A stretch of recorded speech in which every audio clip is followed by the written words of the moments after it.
Hello again, and welcome to Along the Rock, our podcast that pays homage to the people of the Sauk Valley and the river that runs through it.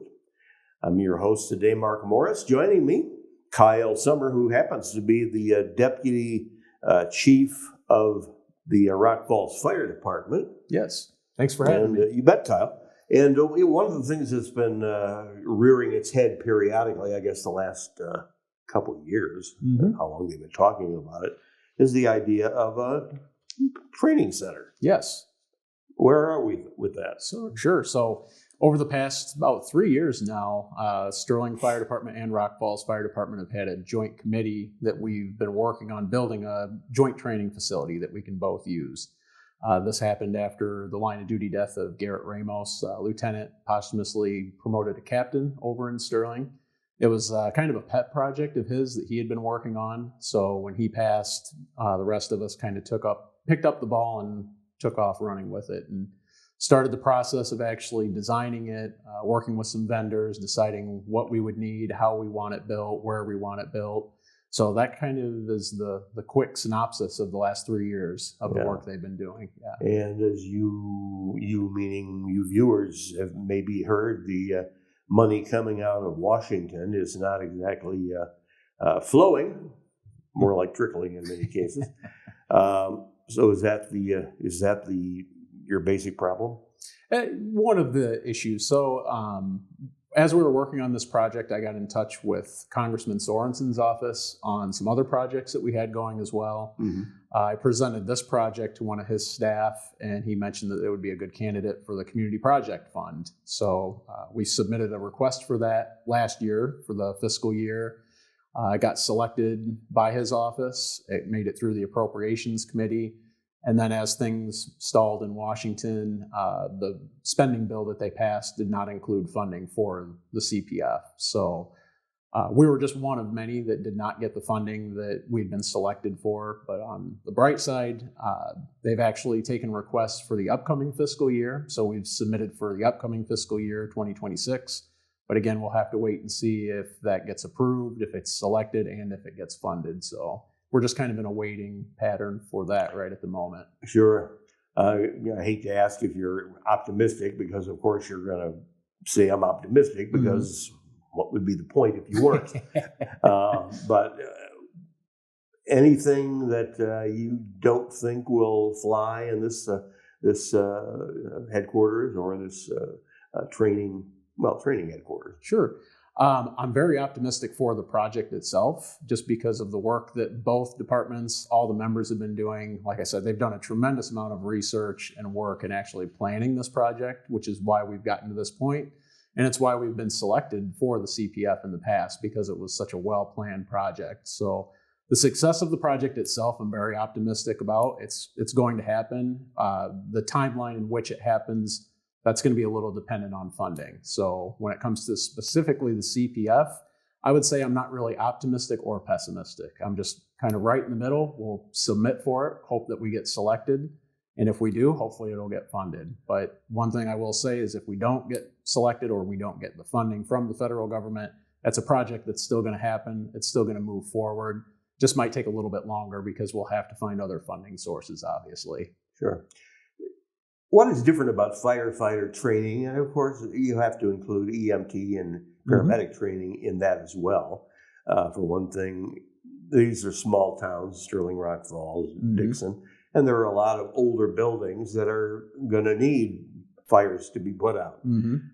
Some of the newer places, it's not even that common to have to go to a fire anymore. They do more of their work in the health area. Yeah. So, I mean, obviously fire is a risk that it's always going to be a risk, regardless of new construction methods. Even in spite of the new construction methods, increased building codes, things like that, fires still happen. Humans are still human. Accidents happen. So fires are still going to happen, even in newer buildings. So with that, it's important that we stay up on the training as well, because there are certain factors that are inherent to construction type, both new and legacy construction. So it's important for us to keep up on that training, just so that we're familiar with all the tactics that we need to impart on those emergencies, So it's something that we continually do, and we need that ability to replicate the actual scenario to make it as realistic as possible. That way we're prepared when the emergency actually happens. Sure. I know there have been some departments, I won't name names, but I'm sure you've heard of some that have gone to do everything. Mm-hmm. I'm a fireman.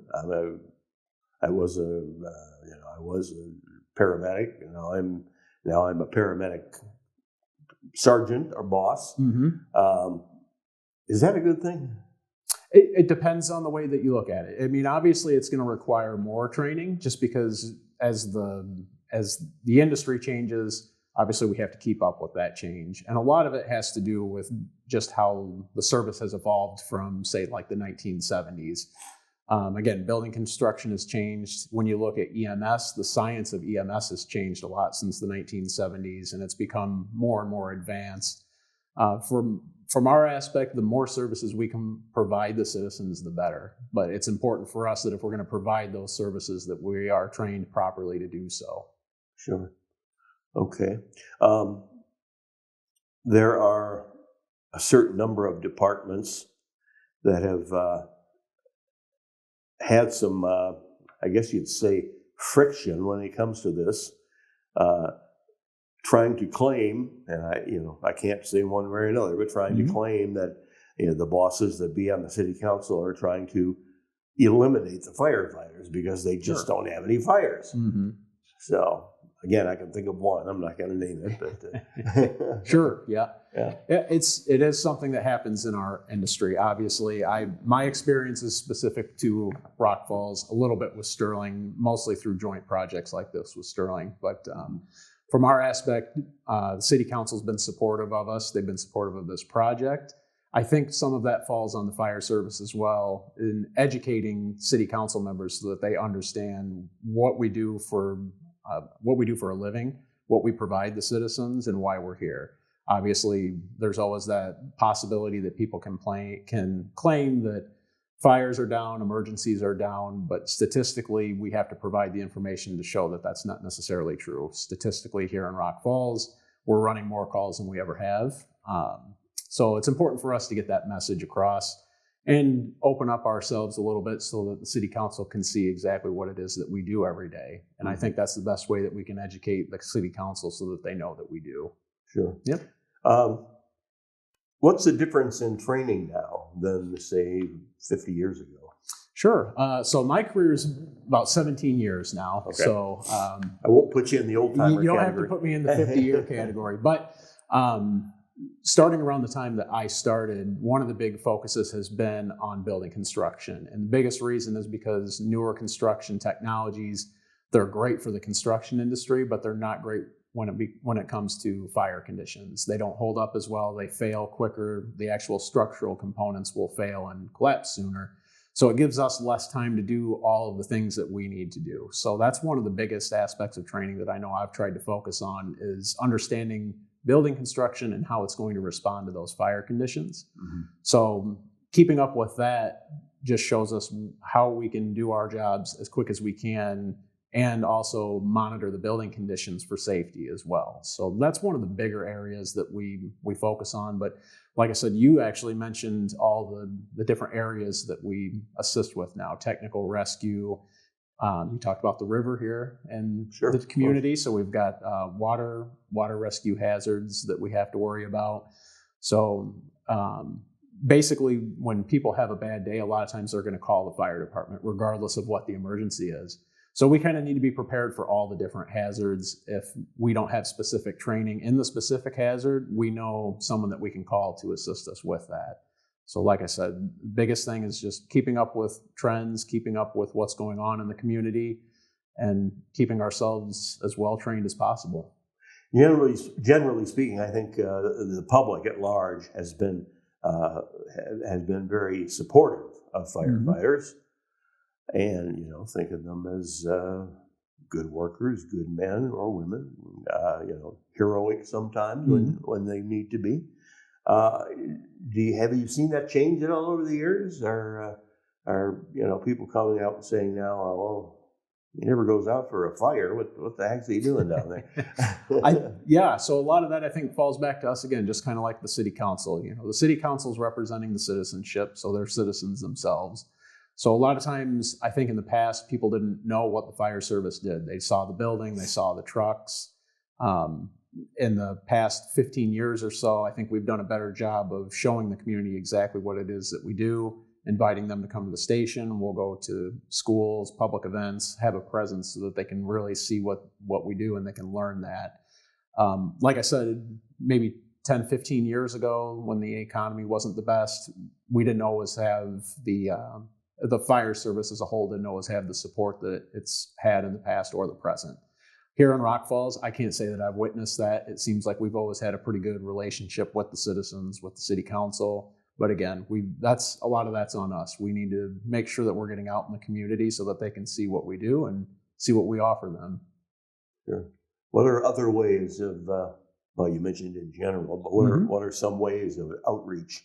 Sure. So one of the big ones that we do is public education. So in the fall, especially, we get into the schools. We teach kids exit drills, how to get out of their house if there's a fire, some basic fire safety. So we get out there as soon as they're in school when they're young so that they kind of understand what we're doing.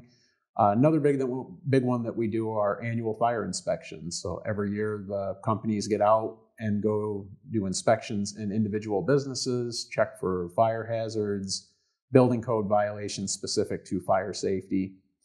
With that, though, we also get familiar with the buildings. So should there be an emergency in that building, we're going to be familiar with the layout inside, any kind of hazards or anything like that.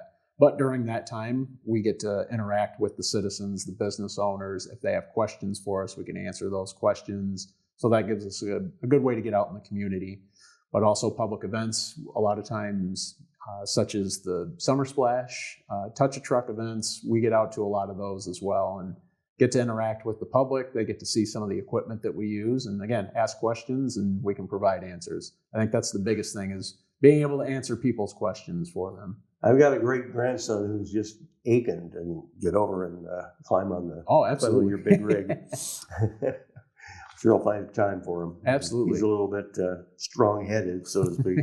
So, Kyle, I want to thank you for coming up. And I know that this training center is got to be important. It's got to be kept on the front burner so people don't forget about it. And does Sterling Rock Falls have a fire department? What's the word I'm looking for? Not a salesman, but a lobbyist. Oh, sure. I think the biggest thing, again, is just us interacting with our elected officials and having that open dialogue. And that's why I think to this point, this project's been so successful, even though we haven't technically broken ground yet. I think the reason that it's gotten to this point is because, number one, the two departments have worked so well together. The Joint Committee has worked well together to really move towards one strategic goal, but also the two cities have worked well together and they've worked well with us on this project. It's really been a good collaborative project, and that's why it's maybe taken a few years, but it's going to be worth it in the end and it's going to be successful. Good deal. Yeah. Good luck to you. All right. Thank you very much. Appreciate you having me here. I appreciate you being here. That was Fire Deputy Chief in Rock Falls, Kyle Sommer.